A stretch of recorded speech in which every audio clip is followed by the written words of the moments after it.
이재명 정부 첫 국정감사가 2주차에 접어들었습니다. 오늘은 13개의 상임위에서 국감이 진행되고 있는데요. 국회에 나가 있는 취재기자 연결해 보겠습니다. 문승욱 기자.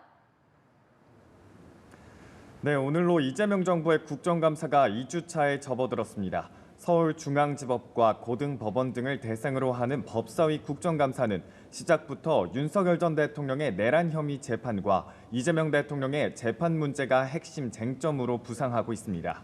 한편 국민의힘 나경원 의원은 배우자인 김재호 춘천지방법원장이 국감 기관 증인으로 출석하며 이해충돌 논란이 불거지자 사적 이익 추구와 관련이 없다면서도 자리를 떴다가 제 질의 시간에만 복귀하겠다고 말하기도 했습니다.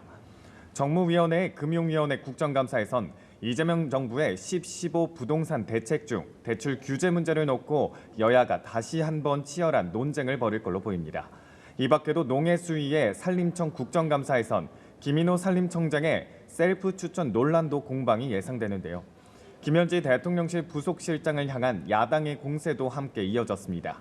국민의힘 강명구 의원은 김 실장의 보훈 차원에서 김 청장의 인사가 이뤄진 게 아니냐, 셀프 추천을 해야 문제가 없다고 논의한 게 아니냐고 따져 물었습니다. 이처럼 국민의힘은 각종 상임위에서 김 실장의 각종 의혹을 부각하며 김 실장의 국감 출석을 압박하고 있습니다. 이에 민주당은 국정감사 내내 기승전 김현지만 반복한다며 국민의힘을 스토킹 범죄 집단이라고 강하게 비난했습니다. 더불어민주당은 3대 개혁 완수에 속도를 내고 있죠. 오늘 오후에 사법개혁과 언론개혁 특위안을 모두 발표한다고요? 네, 그렇습니다. 민주당은 오늘 사법개혁특위와 언론개혁특위의 개혁안을 나란히 발표하며 개혁 드라이브를 본격화합니다. 정청래 대표는 아침 회의에서 국민이 부여한 시대적 소명인 3대 개혁이 모두 첫 발을 내딛는다며 고삐를 늦추지 않겠다고 강조했습니다. 사법개혁특위는 오늘 당 지도부와 연석회의를 진행한 뒤 개혁안을 발표할 예정인데요. 이번 특위안에서 재판소원은 제외하되 당 지도부의 의견으로 재판소원 관련 추가 입법 발의를 할 계획입니다. 이와 함께 당 언론개혁특위의 허위 조작정보 근절법 초안도 발표될 예정입니다. 민주당은 또 최근 국민의힘 장동혁 대표의 윤석열 전 대통령 면회를 집중 비판하고 있습니다. 정 대표는 국민의힘을 향해 위헌 정당 해산 심판의 날이 머지 않았음을 명심하라고 경고했는데요. 오후에는 국회 로텐더홀에서 장 대표를 비판하는 기자회견도 예고했습니다. 네, 문 기자, 이번엔 국민의힘 상황 알려주시죠.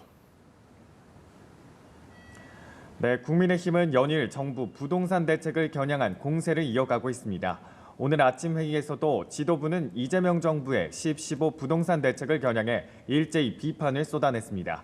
장동혁 대표는 아침 회의에서 대책 없는 부동산 대책으로 온 국민이 공황 사태에 빠졌다며 한마디로 부동산 테러라고 규정했습니다. 그러면서 반시장적인 정책은 결코 성공할 수 없다며 이제 남은 건 세금 폭탄이라고 쏘아붙였습니다. 최근 장 대표가 윤석열 전 대통령을 면회한 걸 둘러싼 당내 후폭풍도 이어지고 있습니다. 장 대표의 면회 소식이 알려진 이후 당내 일각에서는 여당의 반격에 빌미를 주는 동시에 민심으로부터 멀어지는 계기가 될 수 있다는 반발이 터져 나왔는데요. 송원석 원내대표는 약속을 했던 사안이기 때문에 조용히 다녀왔던 것 같다며 특별한 문제점을 느끼지 못한다고 옹호하기도 했습니다. 지금까지 국회에서 전해드렸습니다.